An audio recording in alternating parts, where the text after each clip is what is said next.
muchísimas cosas para hablar con usted. Antes cortingo, porque el tema de negligencia es mi tema central, pero en la madrugada, mientras estaba haciendo mi cosa esta, me acordé, no me había dado cuenta que fue 13 ayer y se cumplieron 3 meses del asalto a Eurocrono. Cortingo, doctor, ¿en qué situación está ese caso?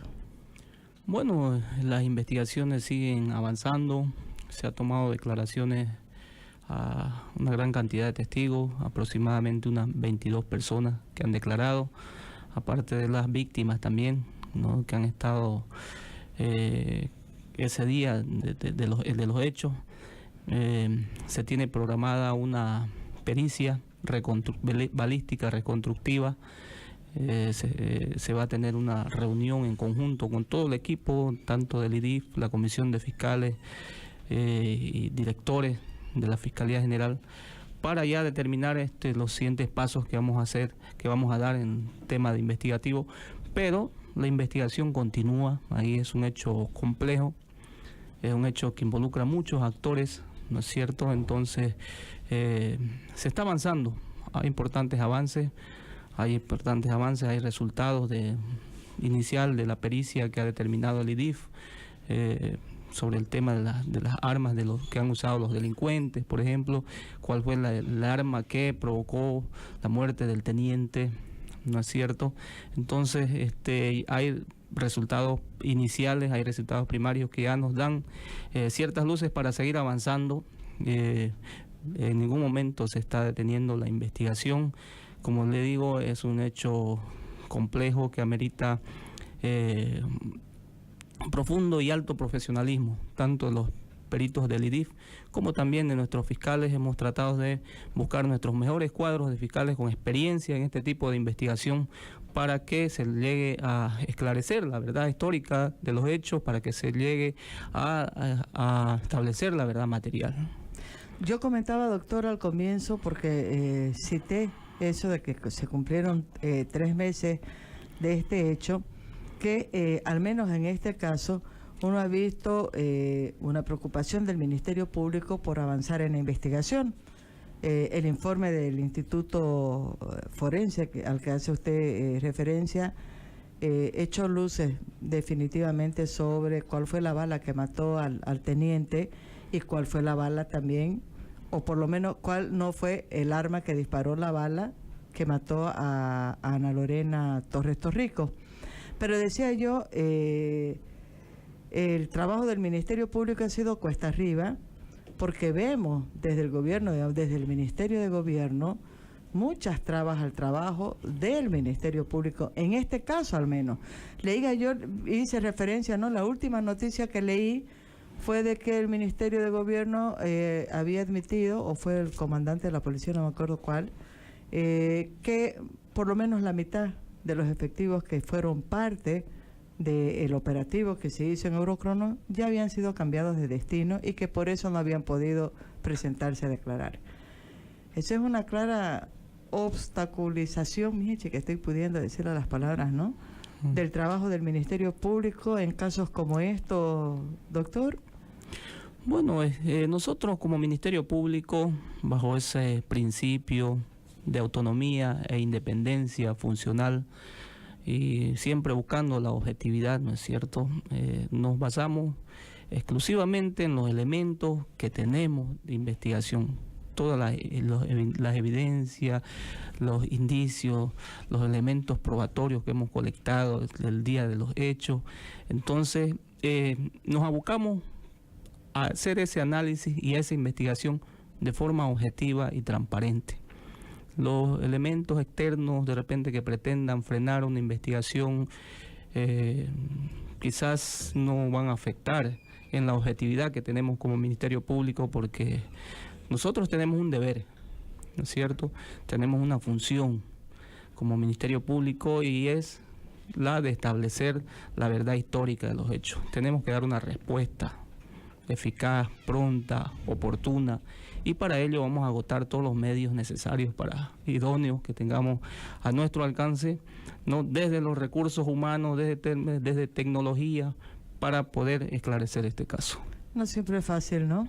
Es difícil. Le digo que es un tema, es un caso complejo que involucra a muchos actores, incluso parte de nuestra sociedad también, que es parte activa en este caso, que ha tenido conocimiento y una participación como nunca antes visto por los medios, las redes sociales, ¿no?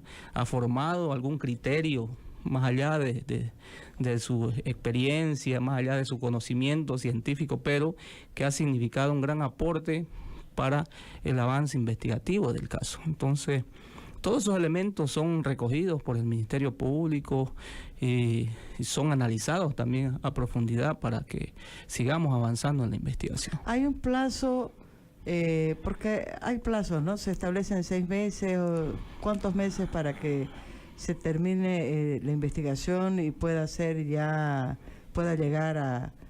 a un tribunal de justicia, doctor? Bueno, hay plazos procesales, May. Hay plazos procesales para casos que son ordinarios, comunes, ¿no? Pero en estos casos donde hay pérdida de vidas humanas, la ley también prevé, ¿no? Por ese mismo hecho de complejidad, ¿no? El que no esté atado a un plazo quizás procesal taxativo, como están los otros tipos de delitos que se investigan, o un tipo de delito así común, como ser un robo, ¿no? Temas de violencia, ¿no? Que están atados a un plazo procesal. Pero en hechos complejos también la ley permite, ¿no? De que haya una flexibilidad, ¿no? Para que se precisamente para no generar impunidad, ¿no? Porque los hechos complejos se tienen que investigar y se tiene que lograr esclarecer. Doctor, un poco comentábamos por teléfono cuando lo llamé para invitarlo este sábado, hablando de complejidad, que los casos de negligencia médica que vamos a hablar ahorita, específicamente del caso, el último, que es de este centro Aesthetic Center, además los nombres que le ponen, ¿no? Como para que uno no los pueda nombrar, al que acude una enfermera, 26 años, Bernardina Mostacedo, a hacerse una cirugía de aumentos de senos y de glúteos. ¿Cayó el 24 de septiembre ese domingo?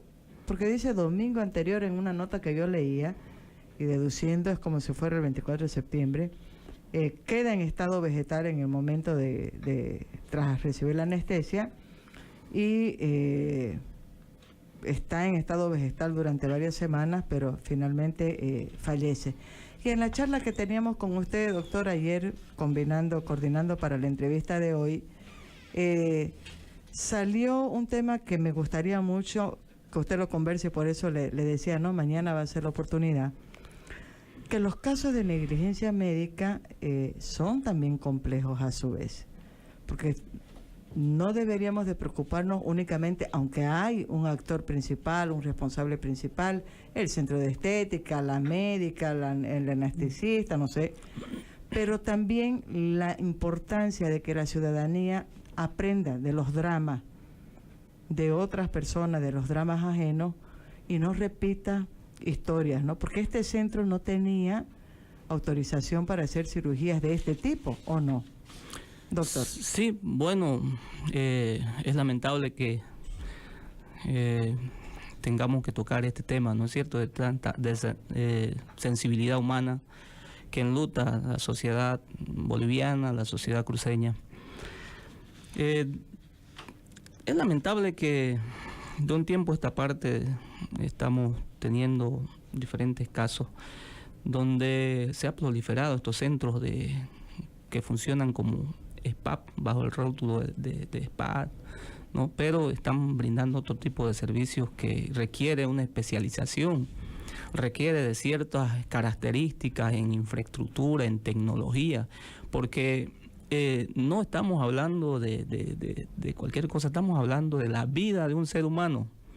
No podemos arriesgar la vida de un ser humano, ¿no?, exponiéndola a esas condiciones, ¿no es cierto? Hoy lamentablemente se ha perdido una vida humana que no se va a recuperar, una muchacha joven, llena de vida, ¿no? De forma tan irresponsable se la pretende someter a un tratamiento quirúrgico. No sé, hay un desvalor sobre el aprecio a la vida, Y eso tenemos que meditar, Maggie, tiene que llamarnos a la reflexión, a la sociedad en su conjunto, a todos los actores, porque están primando los temas mercantiles, el tema comercial sobre la vida. Entonces hay una inversión del sentido de las cosas. Entonces, cuando el bien supremo debería ser la vida, ¿no es cierto? Nosotros todos deberíamos precautelar la vida por encima de los intereses y recursos económicos. Además, lo lamentable es que se forma un profesional para salvar vidas, ¿no es cierto? No para someter a ciertos riesgos. Entonces, es lamentable esto, lo que ha sucedido, y debe llamarnos a reflexionar y hacer un profundo análisis, no solamente desde el Ministerio Público, sino desde diferentes actores de la sociedad, porque no podemos permitir de que se esté atentando contra la vida. No podemos permitir que se esté ofertando este tipo de servicios de forma irresponsable, ¿no? Y que culmine con estos hechos lamentables, cegando una vida joven, de una persona profesional que tenía mucho para dar por la sociedad y que hoy por hoy no la vamos a recuperar a pesar de las componendas que hayan habido, arreglos extra que no vamos a entrar muy en profundidad, pero no se repara una vida de esa forma. Claro, porque el caso llega al Ministerio Público cuando ya está consumado, ¿no? El hecho ya se consumó. Lo que no hay y que permite ver, digamos, porque no es la primera vez, es primero conocimiento de la gente y conciencia, ¿no?, de que mi vida vale y no la puedo exponer porque aquí me van a cobrar 5 pesos mientras que allá me van a cobrar 20, por decir. Pero también uno percibe una falta de control de parte de las instancias llamadas por ley para fiscalizar este tipo de negocios. La alcaldía al otorgar licencia, pero está el CEDES, que es el que tiene una competencia directa. Yo digo, ¿cómo es posible que estos centros que se presentan como una forma estén haciendo unos servicios para los cuales no tienen autorización? ¿Cómo pueden hacerlo? Por eso, Maggie, hay una responsabilidad compartida y hay que hacer un mea culpa de todas las instancias, ¿no? Instituciones, colegios médicos, gremios y asociados, colegios de abogados, y todas las instituciones llamadas por ley. Tenemos que ponernos, sentarnos, analizar y priorizar la vida sobre todas las cosas. Ver cómo hacemos frente a este fenómeno que está creciendo en Santa Cruz. No es el único caso, hay casos que lamentablemente no llegan a denunciarse porque llegan a algún arreglo, ¿no?, económico con las víctimas y con eso piensan que se soluciona todo y esto se sigue proliferando. Entonces hay que hacer mayores controles, hay que hacer campañas de prevención, ¿no? Hay que hacer campañas de concientización y también orientar a nuestra ciudadanía que no podemos arriesgar de esa forma nuestra vida, como usted dice, porque nos rebajan 5 pesos más exponernos, y esas son las consecuencias. Imagínese, una cirugía estética le iban a cobrar $800 a esta señorita. ¿Y en qué desencadenó? En un desenlace fatal, trágico. ¿Se justifica? De ninguna manera, ¿no es cierto? Entonces, hoy tenemos que lamentar este hecho. Entonces, hay que reorientarnos, hay que hacer un mea culpa, hacer una campaña agresiva, hay que hablar con los profesionales del gremio, hay que hablar también con los funcionarios de la alcaldía que otorgan este tipo de licencias, con los funcionarios del CEDES, que se ejerza un mayor control, que se denuncie también. La ciudadanía debería participar de forma activa denunciando estos centros irregulares y clandestinos que hay. Entonces, para ir frenando, Maggie, porque el día de mañana puede ser un ser querido allegado a nosotros que pueda sufrir este percance, y recién quizás ahí vamos a asumir la conciencia y vamos a saber lo que esa familia, el dolor que está sufriendo esa familia hoy en día, que no lo va a recuperar, hagan lo que hagan, ¿no es cierto? Es una pérdida de una vida humana que tenemos que lamentar la sociedad en su conjunto, ¿no? Lo más triste es que la vida tenga un precio, ¿no? Yo había comentado un poco con la doctora Jessica Echeverría, que ha sido fue, digamos, defensa de la familia durante un buen tiempo. Y recuerdo que al comienzo habían muchas dificultades desde el Ministerio Público para avanzar en el tema, pero ella destaca mucho el papel que usted tuvo, doctor, en ese momento, porque sé que acudieron a usted, sé que hubo unos ajustes y al final la misma doctora Echeverría ha destacado el trabajo que hizo la fiscal que fue asignada al caso para lograr avanzar y llegar hasta los estrados judiciales. Ya fue en el tribunal, entre los jueces, digamos, donde hubo dificultad y donde ya no había cómo llegar, pero además, yo eso digo, no puedo entender estos acuerdos que se dan fuera de los estrados judiciales, que es por plata, ¿no? Mira, te doy tanta plata y vos desistís de la causa, ¿no? No sé si es un dato cabal, pero sé que le ofrecieron $30,000 a la familia y algo debe haber de cierto porque al final han desaparecido, o sea, no han seguido con la insistencia, con el proceso. Cuando estas cosas suceden, ¿el Ministerio Público tiene alguna competencia? ¿Puede seguir de oficio más allá de que las partes lleguen a un acuerdo económico? Oiga, es doloroso pensar, ¿no?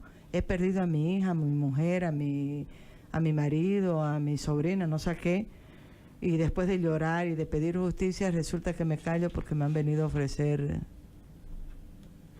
X cantidad. Bueno, de plata. es muy lamentable lo que ha sucedido. Nosotros, como le digo, Maggie, tenemos un deber, tenemos una misión, una labor, y como se trata de un delito de acción pública, el Ministerio Público va a seguir de oficio, a pesar que la víctima ha presentado su desistimiento. Vamos a seguir nosotros para lograr que se establezca una sanción sobre este hecho. No va a quedar en la impunidad. Ese es un compromiso del Ministerio Público, y no solo por este caso, sino por otros casos también. A pesar de que ha presentado su desistimiento la víctima, nosotros vamos a continuar con el equipo de fiscales haciendo la investigación. Se ha presentado una imputación formal ante el juez cautelar, quien también ha hecho una valoración poco objetiva de los elementos que hemos presentado como Ministerio Público y ha dispuesto de que se le dé medidas sustitutivas a la detención preventiva, ¿no es cierto? Cuestionable, se han presentado los recursos correspondientes. Como le digo, nosotros como Ministerio Público seguimos firmes en este caso, vamos a lograr esclarecer y vamos a lograr, Dios mediante, que se establezca una sanción correspondiente, porque estamos hablando de la pérdida de una vida de un ser humano y que eso no se va a solucionar extraprocesal. Se tiene que dar una respuesta como Estado, una respuesta que sancione la comisión de un delito. Ese es nuestro objetivo. ¿Cómo funciona cuando el Ministerio Público sigue de oficio un caso? ¿Es más complicado todavía?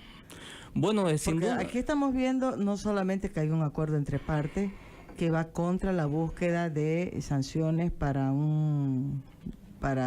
quien cometió algún delito. Vemos también la dificultad de que un tribunal de justicia actúe en consecuencia y valore, como usted decía, en su verdadera dimensión, las pruebas que aporta el Ministerio Público. Bueno, sin duda, Maggie, uno como Ministerio Público trata de que la víctima sea tu aliado estratégico. La víctima te dé insumo, acompañe en todo momento la investigación, porque esto va a llegar a debatirse en un juicio oral y contradictorio, ¿no es cierto? Entonces ahí es testigo clave siempre la víctima, que conoce, que sabe, que da aporte. Pero en este caso, si no tenemos el acompañamiento de la víctima, sin duda va a ser un poco complicado, pero no va a ser imposible que nosotros esclarezcamos. Tenemos elementos, ya hay avances importantes en la investigación, entonces hemos tenido suficientes elementos de convicción para emitir una imputación formal que ha sido de alguna forma valorada ya por el tribunal, por el juzgado cautelar, ¿no? En cuanto a la autoría, que eso es muy importante para nosotros, si bien los riesgos procesales no estamos de acuerdo con la valoración que ha hecho el tribunal, el juzgado, mejor dicho, pero ya hay elementos que nosotros ya tenemos como Ministerio Público para seguir avanzando en la investigación. Doctor, en este caso específico de esta enfermera, ¿cuál fue la valoración del Ministerio Público y qué delitos y contra quiénes han sido imputados? Bueno, en primera instancia, cuando todavía se inician las investigaciones, no se presenta el inicio de investigación por el delito de lesiones graves y gravísimas, ¿no es cierto? Pero ya que era cuando ella estaba en estado vegetal, todavía estaba siendo atendida y habría signos vitales. Pero ya ante el fallecimiento de la señorita Mostacedo, es que ya cambia la figura del tipo penal, ¿no? Y es así que se hace un análisis con la comisión de fiscales y se ve y se adecúa al tipo penales de homicidio y ejercicio ilegal de la medicina, que están previstos precisamente y sancionados en los artículos 251 y 218 del Código Penal. Entonces ya cambia totalmente la situación jurídica, incluso se agrava la situación jurídica de las personas investigadas, ¿no es cierto? En función a ellos que se emite una imputación y se fundamenta también los riesgos procesales.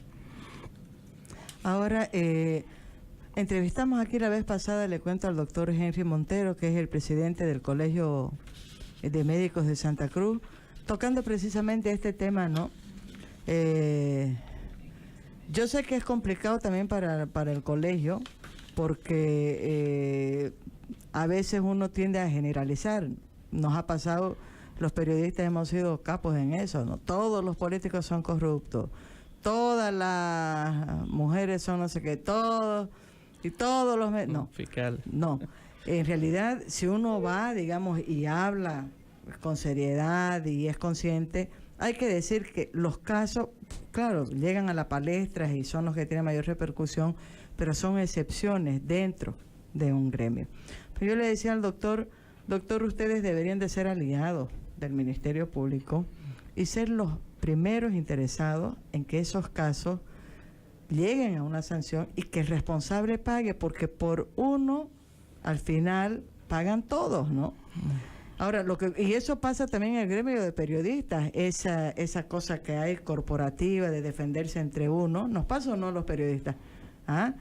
Que somos tiluchis para decir fulano y mengano, pero cuando alguien dice este periodista ha fallado a su ética, ha dicho una mentira, nos quedamos calladitos también y nos protegemos entre nosotros. Eso pasa entre los médicos. En este caso, por ejemplo, de negligencia, uno ve también que hay una dificultad del gremio, como gremio, de salir a la palestra. Y no digo crucificar a su compañero de gremio, a su hermano, colega, no sé cómo se llamarán, de gremio, pero sí de decir, pucha, ¿saben qué? Si cometemos fallas como esta, nos vamos a fregar todos, estamos jugando con vidas humanas. Eso es muy difícil de lograr, ¿no? ¿El Ministerio Público tiene presiones o no? Bueno, es constante la presión, ¿no? Contra la institución de todos los sectores, gremios, pero hay que tener esa solvencia para encarar las cosas, ¿no es cierto? No es que tengamos algo contra los médicos, contra el gremio, nada, son personas que dedican su vida a salvar vidas. Son seres humanos que han estudiado, se han preparado para salvaguardarnos, protegernos. ¿Quién no ha estado? Son esenciales para la sociedad, los necesitamos, pero también tiene que haber una conciencia de parte del gremio, ¿no es cierto?, de no solidarizarse con los malos funcionarios, no solidarizarse con esas malas personas que hacen quedar a este gremio, sino más bien a coadyuvar, como usted dice, a colaborar, cooperar en la investigación e identificar. Es importante que la sociedad sepa que esto no es un ataque al gremio, no es un ataque al sector médico, no. Estamos identificando un hecho, estamos hablando de casos específicos. De casos específicos, Sí, que es bueno remarcar, sí, porque yo digo, casos específicos. también es bueno que la gente sepa Sí. que hacer el trabajo de médico no es sencillo, sobre todo los que están en el sector público, en las condiciones que trabajan, las presiones que tienen, ¿no? Y hay médicos que uno le saca el sombrero y debería de ponerles hasta estatuas por la dedicación que tienen, el empeño que le pone. Cuesta muchísimo formarse, es una carrera larga, cara, todo eso. Pero digo, los que más tienen que valorar eso son precisamente los médicos. Antes de que se me pase, la doctora Jessica Echeverría me dice: felicidades, doctor Freddy Larrea, por el trabajo que realiza como fiscal del departamento. ¿Qué tal el piropaso? Bien, gracias. Jessica. Gracias, doctora. Yo vengo acompañando, es que veo un mensaje aquí de Claudio Chacior, yo vengo acompañando el caso de Claudio y de su esposa por el tema de su niña, de Tatiana, ¿no? Ahorita nos ha mandado 20 fiscales cambiaron, dice, en su caso. Ahí, por ejemplo, doctor, en el caso de esta niña de 3 años, hace 7, 8 años ya de esto, está en estado vegetal hasta el día de hoy, ¿no? Todo el mundo sabe lo difícil que es mantener a cualquier persona en el estado que está Tatiana, además del dolor de verla crecer ahí, ¿no? Qué terrible. Recuerdo que fue escandalosa la sentencia que dictaron pues los jueces en 2015, ¿no? Absolvieron de culpa al pediatra, a la anestesióloga, y la sanción, no, a la pediatra al pediatra y a la odontóloga fue. Y al anestesista le aplicaron una multa de 180 bolivianos día por 240 días, esa era la sanción. Sigue peleando, porque sé que Claudio ha ido a La Paz, está apelando a la ministra de Justicia, a todas partes donde puede, pero verdad, son casos que estamos hablando, casos específicos, pero que tienen mucha repercusión pública, doctor. Yo sí destaco el hecho de que en este caso del SPA, el Ministerio Público, como usted dice, va a seguir adelante, va a seguir de oficio, y como digo, no va a ser sencillo, cada vez se complica más cuando no hay la parte afectada apoyando el trabajo del Ministerio. ¿Cuántos casos similares le han llegado a la Fiscalía este año, doctor? Bueno, tenemos una base de datos, hemos hecho un pequeño cuadrito diferente, no solamente de este año, sino de diferentes años. Tenemos casos abiertos. ¿Desde qué año tiene sus datos? Un total de 26 casos, estamos hablando. ¿Desde cuándo? Desde el 2013. ¿Ya? Entonces, ahorita... ¿26? 26 casos. 26 casos. ¿Con víctimas? Con víctimas fatales y otros con víctimas con lesiones, ¿no? Graves y gravísimas. Ahorita que toca el tema, por ejemplo, de echación, a veces son esas dificultades con que tropezamos como Ministerio Público. Se hace un trabajo, una labor investigativa profunda, se llega a esclarecer los hechos, se presentan con todas las pruebas, tanto documentales, periciales, testificales, y que se demuestra que sí el hecho existió, pero a veces los tribunales no hacen una valoración objetiva y acorde a lo que está en el proceso y emiten este tipo de sentencias benévolas, ¿no es cierto? En ese caso, por ejemplo, yo veo algo de falta de sensibilidad de la gente que ha provocado esta situación. He tenido yo la oportunidad de conversar con la mamá de la víctima, ¿no? Sabe que es algo desgarrador cuando empieza a relatar la señora. Es algo muy difícil de contener, incluso al escuchar la narración de una madre, cómo se quebra al momento de explicar de toda las penurias que está pasando. Yo veo algo, falta de sensibilidad en ese sentido, porque incluso no la están colaborando con los medicamentos. Nada, en absoluto. Oiga, no podemos ser... Una cosa es que se ventile el proceso judicial, ¿no es cierto? Pero ¿dónde está tu condición de ser humano, tu cualidad o tu calidad de ser humano? No podemos ver con tanta frialdad que una persona se tenga que batírsela sola buscándose medicamentos y pidiendo a un lado, buscando otro apoyo. Oiga, por lo menos por solidaridad, ¿no? Uno debería ir a pegársele, decirle qué necesita, con qué le apoyamos, con qué le ayudamos, con qué lo colaboramos. Y aquí prefieren contratarse consorcios de abogados que le hagan una buena defensa y se olvidan de la condición humana, se olvidan del ser humano. Entonces son esos desvalores que nosotros criticamos, Maggie, que hay que reencauzar. Yo creo que hay que meditar con relación a eso, porque estamos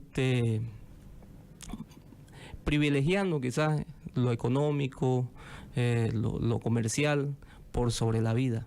Entonces eso es lo que hay que ver, ¿no? Si estamos haciendo bien, si estamos haciendo mal, porque hay cierta solidaridad del gremio contra una persona que ha incurrido en esta falta. Quizás no lo ha hecho de forma dolosa.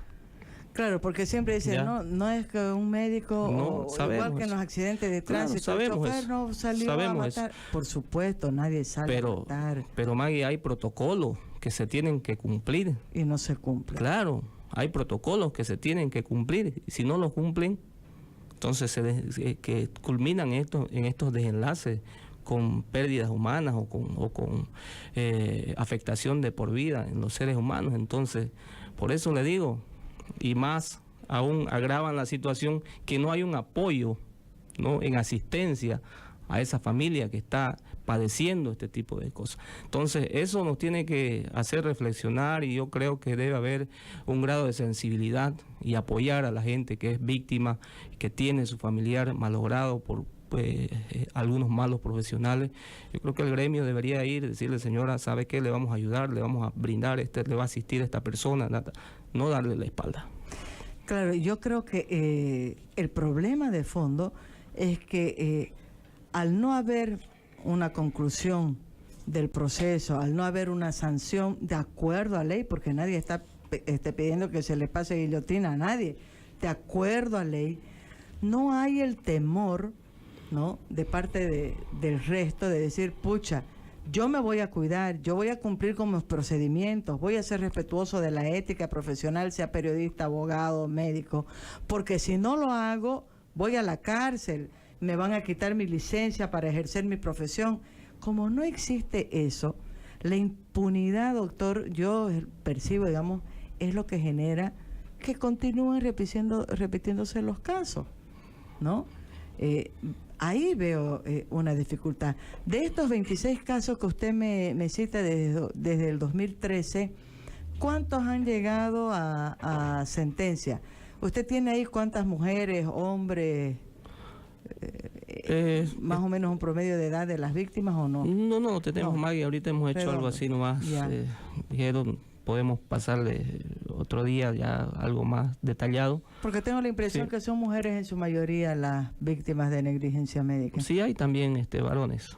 Hay varones. Hay casos como del jugador que era de Oriente, que era un muchacho joven. Oiga, ese fue un escándalo, por el amor de Dios. Hay muchos casos así. Por eso le digo, son casos bien complicados y que lastiman, laceran la sensibilidad de la sociedad cruceña y boliviana, ¿no es cierto? Y no se necesita modificar leyes ni nada. Lo que se necesita es generar conciencia, Maggie. Más que la sanción penal no ha sido, a lo largo de la historia, efectiva. No ha traído eficiencia en ninguna de las sociedades a nivel mundial. La excesiva punibilidad de los actos del ser humano no nos llevan a nada bueno, porque para empezar no hay una justicia penal restaurativa, no hay programas de reinserción social, ¿no es cierto? Entonces, lo que sí funciona son, y creo que yo coincido con muchos tratadistas del derecho penal, como el profesor Binder, el profesor Savaroni, es generar conciencia en la sociedad. Es generar conciencia y evitar que los conflictos lleguen a estrados judiciales, sino buscar una forma deberían haber pasos intermedios, mediaciones. Sí, mediación, conciliación, prevención, ¿no es cierto? Concientizar, prevenir, persuadir, para evitar esto, precisamente. Siempre me quedo corta yo, pues, porque ya quiero hacerle un montón de preguntas, pero quiero leerle un comentario de Patricia Larrea Díaz. ¿Es pariente de usted? No. Dice: el problema surge cuando los querellantes, víctimas, damnificados, como en este caso, abandonan la batalla. Está hablando del caso del SPA, por razones entendibles y atinentes a ellos, pero que dejan a la sociedad con el único frente de batalla de una fiscalía abarrotada de trabajo, con escasos recursos, que llevan las causas con mucho esfuerzo. Es loable la tarea de algunos buenos fiscales y meritorio el esmero del doctor Larrea, que trata de mantener equilibrio en estas condiciones a través de mecanismos de control sobre su equipo de trabajo. Bueno, muchas gracias. Es verdad que la carga es grande, ¿no? Yo tenía en mi pauta enorme, ambiciosa, que usted comentara cómo le está yendo al Ministerio Público en su plan de descongestionamiento de la carga procesal. ¿Se acuerda que estábamos justo ahí cuando vino el doctor Guerrero? Usted estaba inaugurando su trabajo con su equipo especial para descongestionar la carga procesal. Y después quería preguntarle si había tenido alguna repercusión la denuncia de este teniente, subteniente, capitán, no me acuerdo, del Liceo Militar de Sucre, que es una investigación con Europol e Interpol, de los que están dentro del mercado, nefasto mercado de la pornografía infantil. Si había habido alguna repercusión en Santa Cruz, si la investigación había llegado acá, si había... ¡Ah! ¿No ves? Tenemos un montón, no nos va a dar tiempo para todo, ¿no? Bueno, son muchos temas, tenemos 2 minutos. Sin duda, son muchos temas de importancia, Maggie. Reitero yo el compromiso institucional que tenemos un profundo cariño por la institución, tenemos un profundo cariño por nuestra sociedad, por nuestra gente, y queremos servir de la mejor manera. Y para ello, si hay que extremar esfuerzo, lo vamos a hacer, y como que lo estamos haciendo. Cortingo, doctor, cuénteme, ¿hay algún impacto, algún eco de esta investigación que ha llegado a Sucre? ¿Está detenido, aprendido el militar, han sido enviados a La Paz o no? Sí, hay bastante. Es un caso que no es de ahora.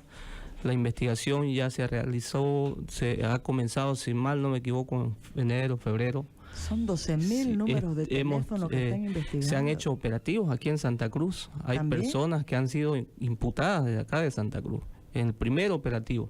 Entonces, es una investigación que se está haciendo a nivel transnacional. Son varios países que están cruzando información, y cada vez nos causa, podemos decir, sorpresa, ¿no? Cómo la mente distorsionada del ser humano puede llegar a afectar hasta menores que están de meses hasta 12 años. Entonces, parece mentira, ¿no? Parece increíble, parece una película de terror, ¿no es cierto? Pero es una realidad, Maggie. Es una realidad, y que se está investigando muy seriamente a través de la Dirección Nacional que tenemos desde la Fiscalía General. Se está intercambiando información permanente con otros países que están involucrados. Se están haciendo cruces de datos, entonces, y que se está obteniendo estos resultados que desde luego son positivos, favorables, porque estamos sacando de cancha, estamos sacando de la sociedad a esta lacra, a esta gente que viene a destrozar la vida. En el liceo. Imagínense, entonces... se está avanzando, le digo, se está avanzando, no es un caso que se haya aperturado, sino que ya viene de tiempos atrás y hay varias personas que están guardando detención preventiva. Lo único bueno, doctor, es que nunca agotamos, de no agotar los temas, es que siempre hay la oportunidad o la opción de volverlo a invitar aquí al programa. Muchísimas gracias. Muchas gracias, doctor Freddy Larrea, es el fiscal departamental de Santa Cruz. Segunda vez que lo tenemos, ¿no? Ya he dicho, tiene que ser más tiempo con el fiscal. Bueno, nos vamos, tengo que despedirme, nos vamos escuchando una canción, me falló en mi tiempo vamos a escuchar, esta música es bellísima, por lo menos para tranquilizar un poquito el alma después de esta entrevista con el fiscal, que uno queda preocupadísima. Se llama Na Rua, Na Chuva, Na Fazenda, en la versión de Tiago York y Clarice Falcão.